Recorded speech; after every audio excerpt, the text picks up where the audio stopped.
Semakin seru nih pemirsa obrolan kita di Gaya Hidup Masa Depan. Cicil masa depan mapan dari sekarang.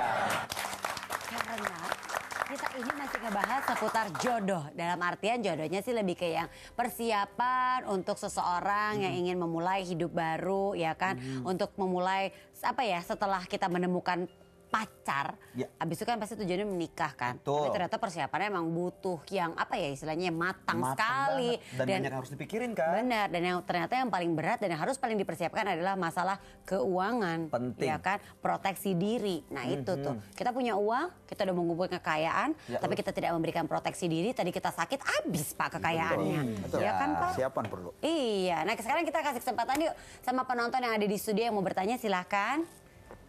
Oh, Bapak langsung berdiri dengan siapa? Saya dengan Erwin. Perencanaan keuangan solid seperti apa untuk yang single dan pasangan yang baru menikah? Oh, perbedaannya nih ya. Dari Perencanaan yang keuangan single, yang solid ya? ya sama yang pasangan yang sudah menikah, yang baru menikah mungkin ya. Ya. Gimana Pak Irsa? Menjawab pertanyaan tadi, perencanaan keuangan itu sebetulnya adalah yang paling penting tujuannya kemana. Karena kita mesti tentuin dulu tujuannya. Kemudian dibandingkan kalau tadi Tasya sudah sempat sampaikan adalah kesanggupannya gimana. Jadi income dari pasangan misalnya suami atau istri itu seperti apa. Kemudian itu yang menjadi kesanggupan kita. Nah kemudian dalam hal perencanaan keuangan yang lain yaitu bagaimana satu keluarga atau satu pasangan ini mengumpulkan dana untuk dijadikan kekayaan mereka. Ya, kekayaan dalam arti aset mereka.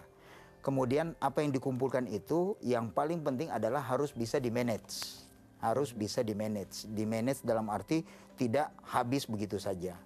Dan juga tadi Engi juga sampaikan bahwa harus ada proteksi terhadap hal-hal yang tidak diinginkan. Contoh kita sudah punya kekayaan, keuangan kita manage tapi tanpa ada proteksi kesehatan, begitu sakit habis tuh duitnya untuk membayarkan biaya penyakit tadi. Jadi harus benar-benar direncanakan. Diobrolin, didiskusiin gitu ya. Iya, mungkin cowok-cowok yang denger sekarang kan agak-agak terpressure gitu ya. Aduh kayaknya ke depannya susah nih. Tapi gimana sih cara orang gitu ya untuk bisa mengupgrade diri secara financial gitu? Apa aja yang perlu dipersiapkan? Step-stepnya seperti apa? Jadi untuk upgrade diri otomatis kita mesti lihat, kita mesti banyak belajar mengenai bagaimana sih merencanakan keuangan. Kemudian kita mesti juga tahu bahwa biaya, contoh paling gampang biaya pendidikan.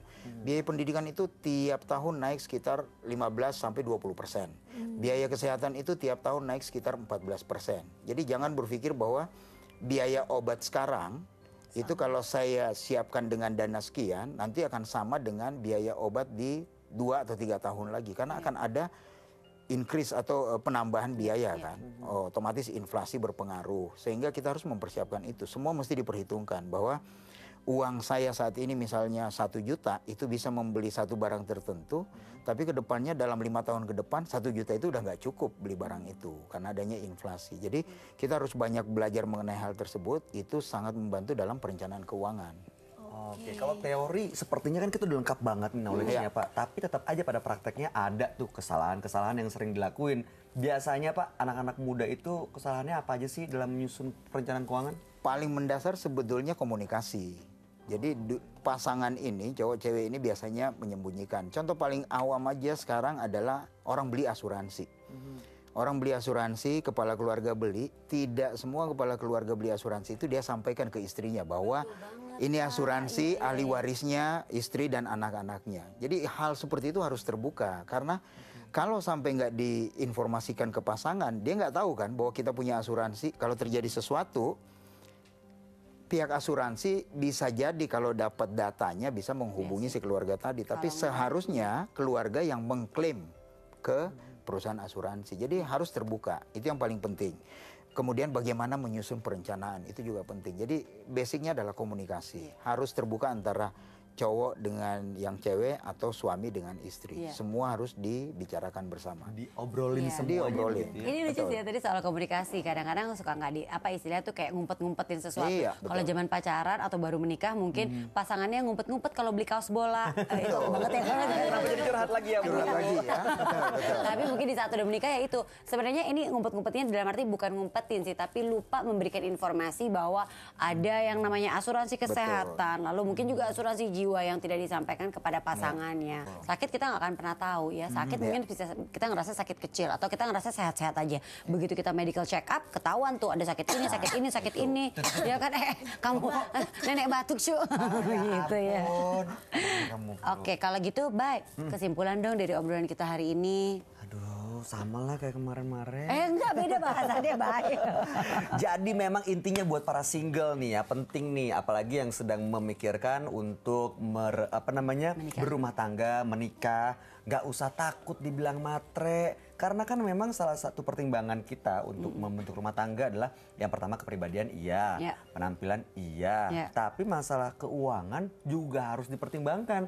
Karena masa pernikahan itu kan merupakan sebuah fase yang berbeda dibandingkan masa pacaran kan. Dan lebih panjang. Persis, ya kan? jadi benar-benar harus dipastikan bagaimana pengaturan keuangan nanti seperti apa. Dan harus dipikirin juga nih supaya Anda memiliki nilai jual di mata calon pasangan Anda, bahwa Anda adalah calon pasangan yang ideal. Iya. Iya kan? Yang patut dipertimbangkan. Kalau dilepas sayang banget Nah loh. itu dia. Ingat, Gitu. tujuannya bukan untuk menjadi seorang yang materialistis, Ya. bukan untuk menambah kekayaan, Ya. tapi supaya kita bisa menjadi andalan Betul. bagi orang-orang yang kita sayang.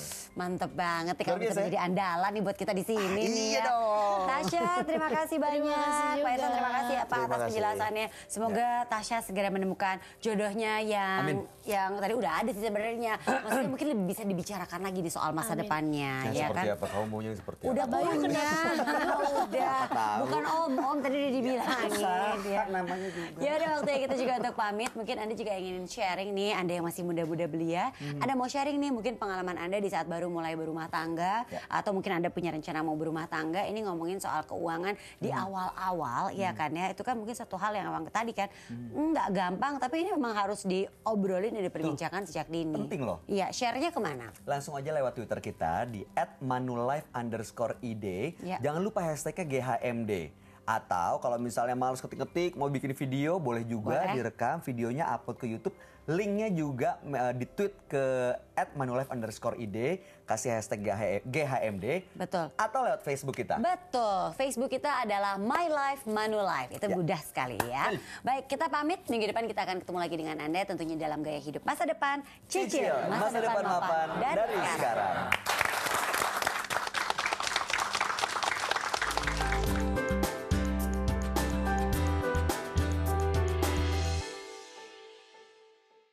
Dipersembahkan oleh